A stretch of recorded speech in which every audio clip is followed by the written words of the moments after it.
Shalom, shalom, shalom. Turabasuje mu izina ry'umwami wacu Yesu Kristo. Aha ni kuri Winning Soul for Christ. Aho tubagezaho amwe mu mateka y'intwari zo kwizera zabayeho mu myaka itambutse ndetse n'izikiriho. Uyu munsi turababwira bimwe mu bihe byaranze intwari yo kwizera. David Livingstone, umugabo watanze ubuzima bwe ku bw'Afurika. Yapfuye ari ku mavi asenga wenyine mu nzu ya nyakatsi y'ibyondo mu mutima wa Afurika. David Livingstone yaje kubonwa mu gitondo akiri ku mavi asenga. Iyo shusho ye ya nyuma nibasha kugaragaza ubuzima bwe bwose uko yarabayeho. Umugabo wagenze ibirometero 18,000 n'amaguru. Yahisemo guhangana n'indwara ziterwa n'ikirere gishyushye, harimo nka malaria n'izindi ndwara. Si ibyo gusa, harimo n'inyamaswa z'ishyamba, ariko ntiyigeze apfukamira ubwoba. Yavutse mu 1813 muri Scotland. Yabyirutse akora amasaha 16 ku munsi mu ruganda rwatunganyaga ipamba. Aho hagati mu rusaku rw'amamashini havutse inzozi zatwaye umucyo wa Kristo. Aho ku ikarita y'isi hari hakiri ibice bitaramenyekana. Nyuma y'imyaka 10, Livingstone yambutse imigabane avumbura isoko y'umugezi wa Zambezi. Abo umuhamya w'ubucakara buteye ubwoba bwakorerwaga muri Afurika. Buri ntambwe yateraga yamuhindukiraga inyigisho, kandi buri nkovu yabaye isengesho ryasubijwe. Umutima we mu by'ukuri yumvaga wasigara muri Afurika, maze isi yose ikamenya izina rye. Mbere y'uko dukomeza, ntiwibagirwe gusangiza iyi nkuru ku nshuti ndetse n'abavandimwe, kandi turagusaba kugumana natwe kugeza ku musozo, kubera ko hari ibanga riri mu isengesho rya nyuma rya David Livingstone rishobora guhindura uko ureba umuhamagaro w'Imana ku buzima bwawe. Hari mu kinyejana cya 19, kandi urusaku rw'imashini ntirwahagararaga na rimwe. Imbere muri rumwe muri izo nganda, umwana w'imyaka 10 unanutse, ku maboko ye hariho amabara y'umukara y'amavuta y'imashini, kandi mu maso he hari hananiwe. Yakoraga kuva izuba rirashe kugeza rirenze. Izina rye ryari David Livingstone. Mu gihe abandi bahungu barotaga kuruhuka, we yarotaga gusoma ibitabo. Mu majoro akonje cyane, nyuma yo gukora amasaha 16 y'akazi, David yajyaga mu ishuri ry'ijoro yishyurira amasomo ye mutwe yabonaga avuye mu murimo.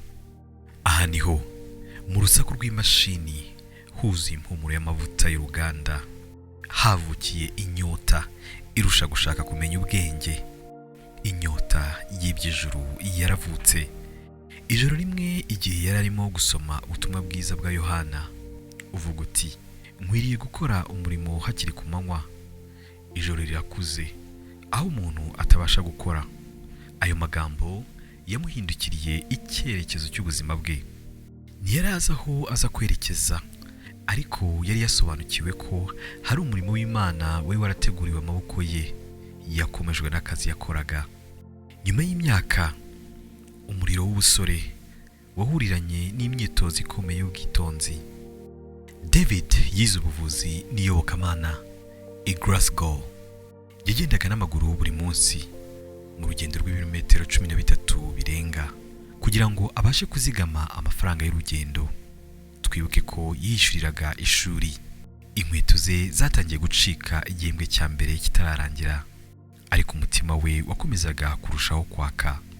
Ni muri icyo gihe yigaga ku nkuru z'umugabo witwa Robert Moffat, wari umumisiyoneri muri Afurika y'Epfo. Moffat yavugaga ku nkuru y'ahantu mu midugudu imwe aho umwotsi utajya uzima, uturere tumwe tutaragerwaho n'ubutumwa bwiza. Ayo magambo yacurangaga mu mutima wa Livingstone nk'ijwi ry'ingoma riri kure. Yatangiye gusenga, maze isi itangira guhinduka. Amasengesho y'ukuri afite imbaraga zo guhindura ubuzima, kandi David Livingstone yakomezaga kubaho mu buzima butuje mu gihe bagenzi be bifuzaga imyanya ikomeye mu Bwongereza. We yahisemo inzira itoroshye yo kuba umumisiyoneri kugeza ku bandi ubutumwa bwiza bwa Yesu Kristo. The London Mission Society yaje kumwemerera, ariko yari akwiye kubanza gukora ikizami. Bagerageje kwicisha bugufi kwe, kubwiriza kwe, kwihangana kwe, uko yavugaga mu ruhame. Ibyo byose yabaye nkaho abitsindwa. Ariko Imana ntipimira uko umuntu avuga, ipimira ku gihe usenga uri ku mavi. Umunsi umwe hari mu masaa 6, areba ikarita ya Afurika. Livingstone yabonye akarere kanini kadafite imihanda, katagira insengero, kadafite Kristo. Muri ako kanya yagumye acecetse. Hanyuma yandika mu gitabo cye cy'amateka ati, kandi umwana w'umuntu yazanywe no gushaka no gukiza icyari cyazimiye, ngomba kumukurikira. Mu 1841, afite imyaka 27, yagiye ku mugabane wa Afurika. Byasabaga kwambuka inyanja. Urugendo rwari rurerure kandi ruteye ubwoba. Ubwato bwarahungabanye bitewe n'inkubiri y'umuyaga. Benshi bararwaye, ariko David yakomezaga guhanga amaso ye ku isanzure n'ikirere, aho ijuru n'inyanja byakoraga nk'isezerano. Ntabwo yari abizi ko byari itangiriro ry'impinduka ku buzima bwe, kuko atazongera kuba nk'uko yari arukundi. Akimara gutsuka ahitwa Kelman, sitasiyo y'abamisiyoneri yashinzwe na Moffat, yakiriwe n'indirimbo mu rurimi atumvaga.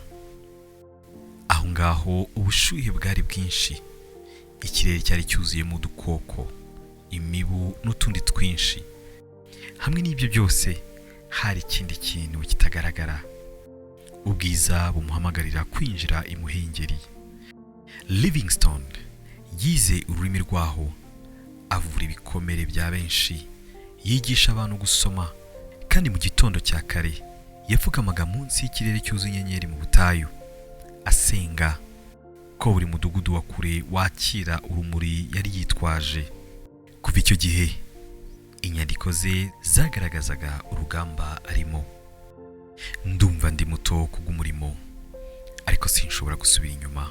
Umwami wanjye azangira icyo yifuza kumba. Mu mezi yatambutse yahuye no gucika intege. Abantu barumvaga ibyo avuga, ariko bakeya nibo bakizwaga. Ubutaka bwaho bwari bwumye, ariko imitima yari yumye kurushaho. Ariko muri byose ntabwo yacitse intege. Yateye imbuto zitagaragara kubwo kwizera, kandi kuwamenya Imana atangira kubara iminsi yo gusarura. Nyuma yaho yaje kubona ikintu kidasanzwe. Arimo kugenda mu mudugudu wa kure, yaje guterwa n'intare, imuterera hasi, amagufa ye aravunika. Izo nkovu zimuherekeza ubuzima bwe bwose. Cyabaye urwibutso rw'ikiguzi cy'umuhamagaro we, ariko kandi cyamubereye ikimenyetso cyo kurindwa. Imana yamuhamagaye yakomeje kumurinda, ndetse no mu munwa w'urupfu. Amaze gukira, icyemezo cye cyarushijeho kugwiza imbaraga. Yagiraga ati, mu gihe hakiri umuntu utarakira Yesu Kristo, sinshobora kuruhuka. Ishyamba ryari ritakimutera ubwoba. Hashize iminsi yaje gushakana na Mary Moffat, umukobwa wa Robert Moffat, umugabo wamubereye icyitegererezo binyuze mu nkuru yatangaga ku byerekeye ivugabutumwa. Mu rukundo rwabo na Mary Moffat bahuraga n'ibigeragezo bitari bimwe. Ibyo byose byakomeretsaga imitima yabo. Yaba ari gutandukana bitewe n'ingendo David yakoraga. Ugereranyije urukundo rwamuteraga gukomeza ruva hera, ntago warugereranya n'urukundo rw'umuntu. Ni muri icyo gitekerezo havutse iyerekwa rishya.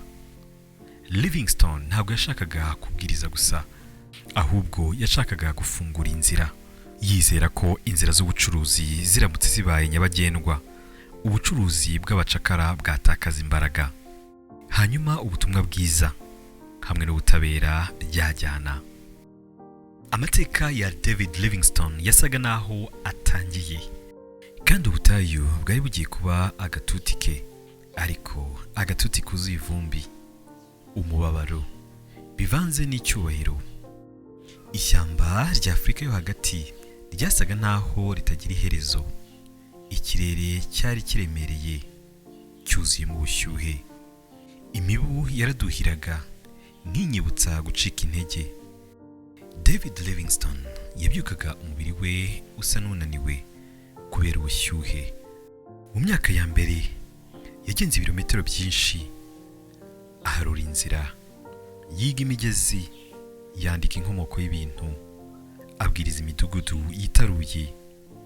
Ariko nyuma y'ibyo byose ni nkaho nta bugingo bwazaga kuri Yesu Kristo. Benshi baramusekaga, batazi uburemere bw'amagambo yababwiraga. Ijoro rimwe yicaye hafi y'umuriro, yanditse agira ati, ndi njyenyine, umuntu wenyine, ariko utaratawe. Aho ntabona rubanda runshigikira, umwuka w'Imana arahari byuzuye. Izi nteruro zahindutse ubuhamya bw'umugabo uzi kwizera, nubwo atabonaga imbuto. Yarwaraga malariya kenshi, habaruwe inshuro 31. Hari iminsi atabashaga guhagarara, ariko agakomeza guhatiriza agira ati, ndamutse nshogoye nonaha, Satani azishimira umurimo Imana yampaye. Bimwe mu bintu bitamworoheye ni ugutandukana n'umuryango we, umugore we Mary Moffat hamwe n'abana. Byabaye ngombwa ko basubira mu Bwongereza, kuko bariho barwaragurika hafi kugupfa. Ibyo bihe byari nk'icuraburindi ku buzima bwe.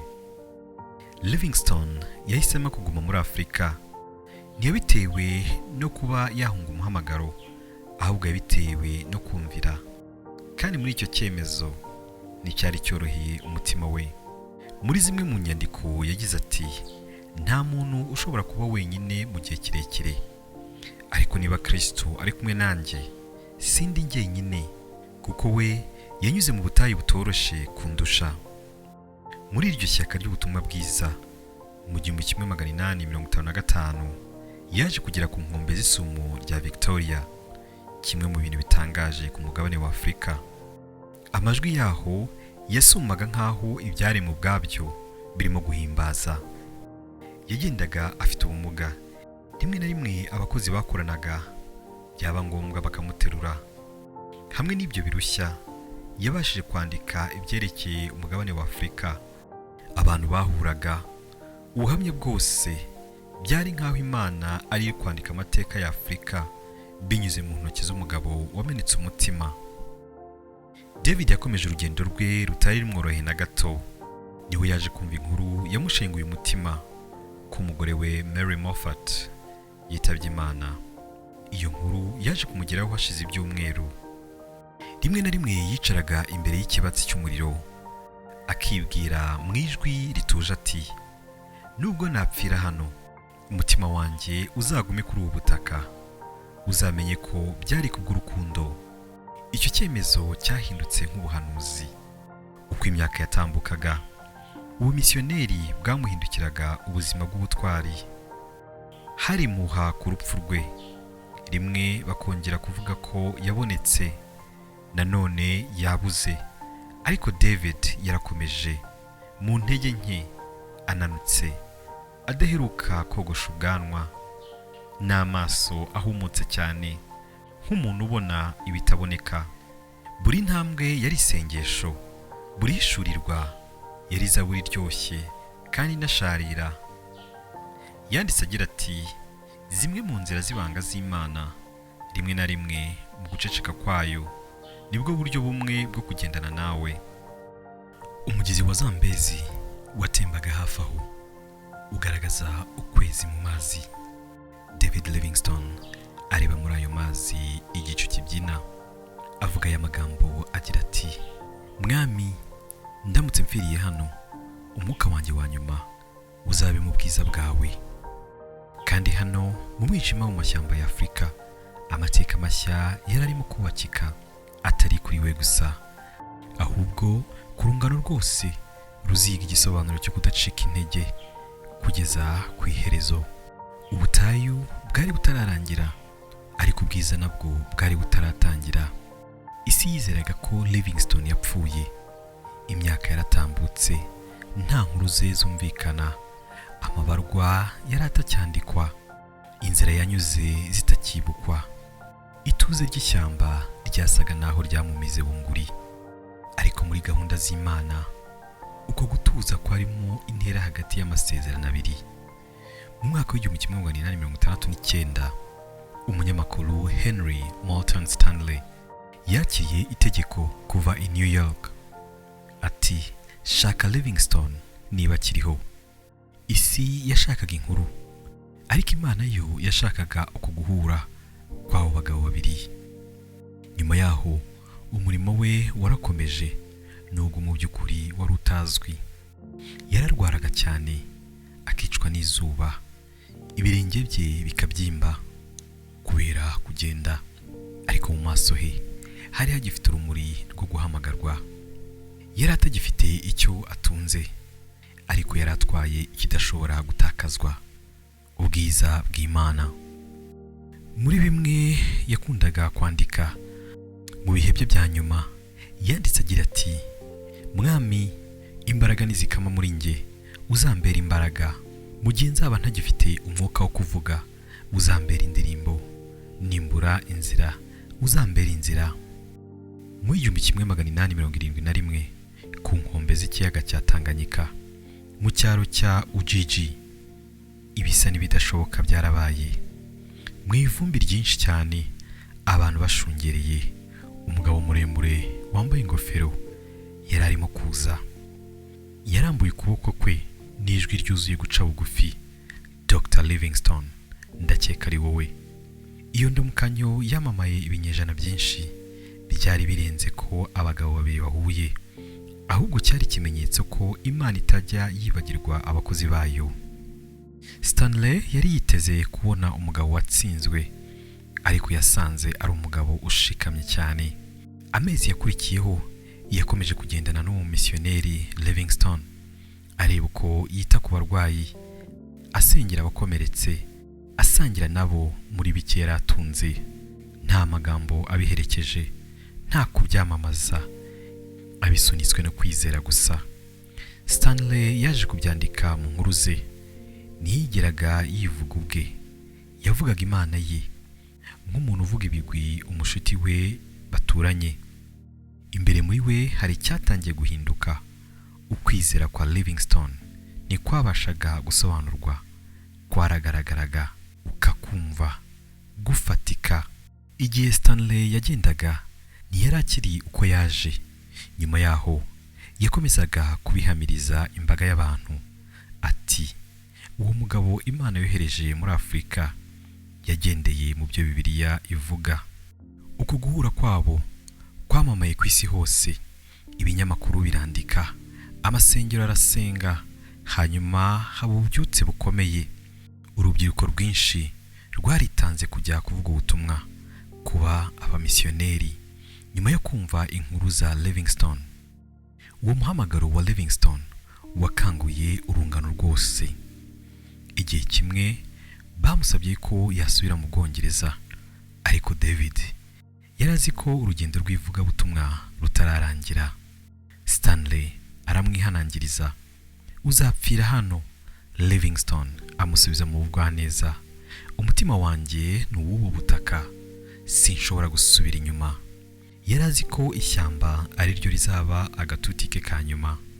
Yongera kurwara, inzara nayo iratera, umubiri we ucika intege cyane, ariko akomeza gusengera abantu, abacakara, asengera abamisiyoneri bazaza hanyuma ye. Abaturage baho bamwitaga Mokwayi, umuntu w'Imana. Mu ihema rye, itadowa yashakaga kuzima kubera umuyaga. Mu gihe yari arimo kwandika, niteguye kujya aho ariho hose, igihe cyose byaba ari gutera intambwe igana imbere. Buri ntambwe yateraga, umwuka we waragabanukaga, ariko agakomeza gushikama. Ntabwo yashakaga kuba yarokoka, ahubwo icyo yashakaga kwari ukumvira mu museke ku ya mbere Gicurasi mu 1873 umubiri we ntiwongeye kwitaba. Bamwe mu bamukoreraga basanze apfukamye yubitse umutwe kuri Bibiliya. Gusenga kwabaye ukwiteka. Livingstone yatashye nk'uko yabayeho mu buzima bwe bwo kwiyegurira Imana. Ibyavuye mu nkuru ye, abamisiyoneri benshi baje kugaragara muri Afurika. Abantu benshi ubutumwa bwiza bwa Yesu Kristo bwabagezeho. Ubucakara butangira kugabanyuka, maze urunganwe rumenya ko ukwizera kutaneshwa ahubwo guhoraho. N'abataremeraga baje kwemera, kandi bahamya ko hari icyo bakesha David Livingstone, yaba mu byerekeye siyanse, ubutabire, ubumenyamuntu. Ariko kubizera bari bazi ko isi hari byinshi mukesha birenze ibicapo by'amakarita yabasigiye. Bamucesha kuba icyitegererezo cy'ubuzima bwakongowe ku gicaniro. Ese wabuze umuntu ucitse intege, wumva ko yatawe, ariho ahungabanwa no gucika intege? Musangize iyi nkuru nonaha. Aharaho Imana yakoresha iyi mburo kongera kwatsa umuriro wazimye muri we. David Livingstone ntago yakomejwe n'imbaraga z'abantu, ahubwo ni ukubaho k'ubwiza bw'Imana binyuze mu Mwuka Wera. Sangiza ubu butumwa, kuko hari umuntu ukeneye kumenya ko iyo Mana igikora mu ishyamba rya wenyine. Uyu munsi imyaka irarenga 150, umurage we ntiwazimye. Imihanda, amashuri, amavuriro, insengero bifite izina rye. Ariko ikiruta izo nzibutso ntago cyakozwe mu rutare, cyakozwe mu kwizera. Aho yakandagije hose ibirenge haje kuvuka imiryango ya Gikristo. Isengesho ryamujyanye muri Afurika ntago ryacecetse, ahubwo ryahinduye ijwi. Nyuma y'imyaka myinshi, benshi mu bamisiyoneri baravutse.